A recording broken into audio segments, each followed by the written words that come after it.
तर जागतिक योग दिनाच्या पूर्वसंध्येला पुण्यात भाजपच्या वतीनं विविध सूर्यनमस्कार उपक्रमांचं आयोजन करण्यात आलंय। या कार्यक्रमासाठी शाळांमधील विद्यार्थी आणि नागरिकांना बोलावण्यात आलं होतं। यावेळी नागरिकांच्या उत्स्फूर्त प्रतिसादामुळे सामूहिकरित्या 21,000 सूर्यनमस्कारांची आवर्तनं पूर्ण करण्यात आली आहेत।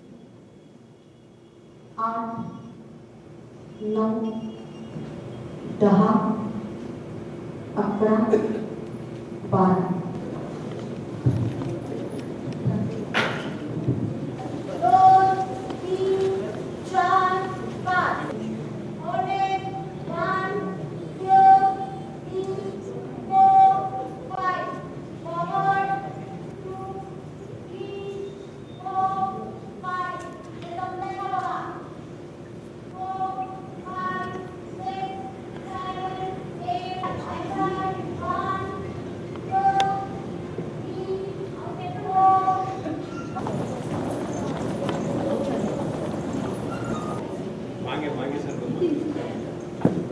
2, 3, 4, 5, 6,